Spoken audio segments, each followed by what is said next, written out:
রাসূলুল্লাহ সাল্লাল্লাহু আলাইহি ওয়াসাল্লাম আল্লাহুম্মা আরশিদুল আইম্মা ওয়াগফির লিল মুআদ্দিনিন। আজকের সম্মিলিত ইমাম খতিব পরিষদের উদ্যোগে আয়োজিত আজকের এই জাতীয় সম্মেলনের সম্মানিত সভাপতি, উপস্থিত জাতীয় নেতৃবৃন্দ এবং এই দেশের 17 কোটি মুসলমানের কর্ণধার সম্মানিত খতিব এবং ইমামগণ, আজ আমি একটা কথা বলতে চাই। পুরো বাংলাদেশের জনগণের প্রতিনিধিত্বকারী ইসলামের সবচেয়ে বড় ইবাদত নামাজের মাধ্যমে প্রতিনিধিত্বকারী একমাত্র খতিব এবং ইমামগণ।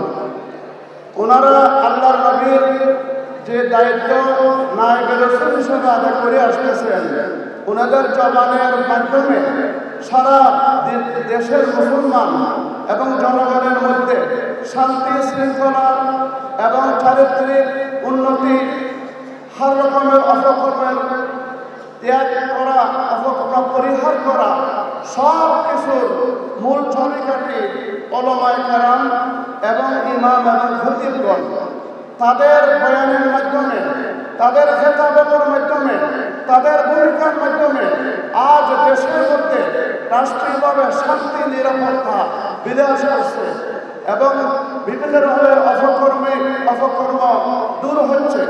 এজন্য আজ আমার আগে অনেক বক্তারা বলেছেন যে বাংলাদেশের মতো পৃথিবীর দ্বিতীয় মুসলমান দেশ, 92% মুসলমানের এই দেশের মধ্যে আমাদের দুঃখের বিষয় হলো ইমাম খতিবদের কোনো রকমের যে ধরনের হওয়ার প্রয়োজন ছিল কোনো মর্যাদা আন্দোলন করা হয়নি। সুতরাং আগামী নির্বাচনে যারা আজকে আমরা যাদেরকে এই দেশের শাসক হিসাবে, রাষ্ট্রপতি হিসাবে দেশের শাসন ক্ষমতা যারা অধিষ্ঠ হবেন, আজকে এই জাতীয় সম্মেলনে বাংলাদেশের